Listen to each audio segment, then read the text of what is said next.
শেখ হাসিনা সরকারের পতনের পর থেকে বাংলাদেশের সংখ্যালঘুদের উপর হামলার বিভ্রান্তিকর ও ভুয়া তথ্য ভারতীয় গণমাধ্যমে ছড়িয়ে পড়ছে। এতে বলা হচ্ছে ইসলামপন্থী বাহিনী বিশেষ করে হিন্দু সম্প্রদায়ের উপর হামলা চালাচ্ছে। এই মিথ্যা প্রচারণা দেশের শান্তি ও স্থিতিশীলতা নষ্ট করছে।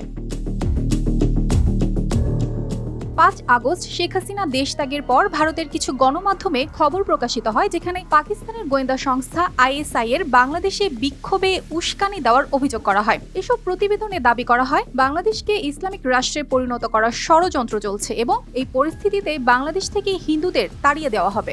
টাইমস গ্রুপের মিরর নাও এর ইউটিউব চ্যানেলে প্রকাশিত একটি ভিডিওতে দাবি করা হয় বাংলাদেশে হিন্দুদের উপর গণহত্যা চলছে, যা পুরোপুরি মিথ্যা ও বিভ্রান্তিকর। আল জাজিরার খবরে বলা হয় ভিডিওতে দেখানো সহিংসতার ঘটনাগুলো আসলে প্রমাণিত হয়নি এবং এর পেছনে সত্যিকার কারণগুলো ছিল ভিন্ন।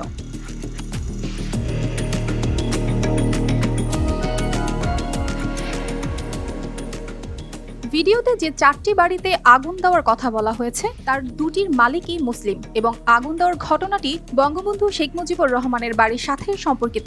আরও জানা গেছে নবগ্রহ মন্দিরে আগুন দেওয়ার অভিযোগও ছিল ভিত্তিহীন। মন্দিরের পরিচালনা কমিটির উপদেষ্টা রনি বিশ্বাস জানিয়েছেন মন্দিরে কোনো ক্ষতি হয়নি এবং মন্দির সার্বক্ষণিক পাহারায় রয়েছে। আসলে মন্দিরের পেছনে আওয়ামী লীগের কার্যালয়ে অগ্নিসংযোগ করা হয়েছিল।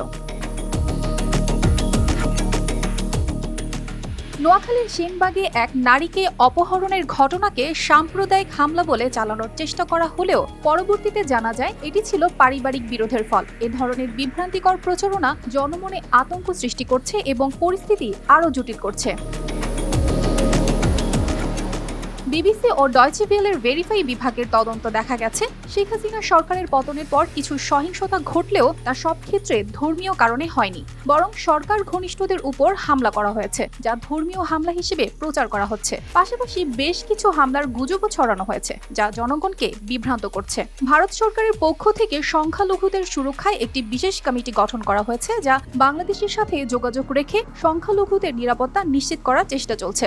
বাংলাদেশের অন্তর্বর্তীকালীন সরকার সংখ্যালঘুদের সুরক্ষায় হটলাইন চালু করতে যাচ্ছে, যা রবিবার থেকে কার্যকর হবে বলে জানা গেছে। বিশেষজ্ঞরা মনে করছেন শিক্ষার্থীদের আন্দোলনকে ভারতীয় গণমাধ্যমগুলো ইসলাম ভীতির দৃষ্টিকোণ থেকে ব্যাখ্যা করছে, যা জনমনে ভীতি ও বিভ্রান্তি তৈরি করছে। পরিস্থিতি আরও জটিল না করতে হলে এই ধরনের অপপ্রচার বন্ধ করা জরুরি। অর্পিতা জাহান, RTV।